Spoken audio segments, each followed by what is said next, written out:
avec les droits de l'homme. En ce qui concerne, il m'a aussi été demandé de toucher un petit peu sur les droits de l'homme ici au niveau du Congo. Mon approche est très simple. En ce qui concerne les droits de l'homme en Afrique, je considère que les droits de l'homme ne sont pas respectés en Afrique, en général. Au Congo en particulier, les droits de l'homme ne sont pas du tout respectés. Il y a énormément de lacunes à ce niveau-là. Je vais prendre des exemples très simples.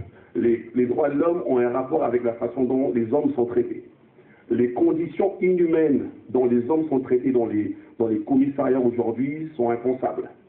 Vous savez, en matière de loi, il est écrit qu'un homme, quand il est arrêté dans un commissariat, doit être détenu pendant 72 heures. Cependant, cette heure n'est jamais respectée, ça va au-delà des heures.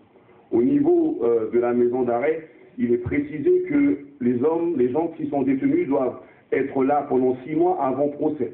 Mais malheureusement, ce qui se passe, c'est que les gens y restent beaucoup plus longtemps. Et donc, cela montre encore une fois que les choses ne sont pas respectées.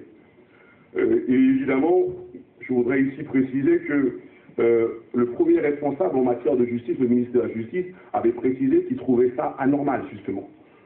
Que les gens soient détenus comme ça, avec des durées qui ne sont pas respectées. À titre d'exemple, je voudrais préciser ici qu'au niveau du Congo, il y a un journal bien connu de la place dont le jeune directeur, qui est encore un jeune, le jeune directeur avait été arrêté. Et donc, comprenez qu'au Congo, les journaux ne sont pas subventionnés. Donc, il avait été arrêté sans avoir été entendu pendant une certaine période. Et justement, si la presse aujourd'hui est soumise à un blocage comme ça veut dire qu'il n'y a pas une liberté d'expression, donc il n'y a pas la possibilité de promouvoir les droits de l'homme au niveau de notre pays. Et il faut préciser aussi en passant que par rapport à cela, nous prenons des exemples pour montrer qu'il y a un message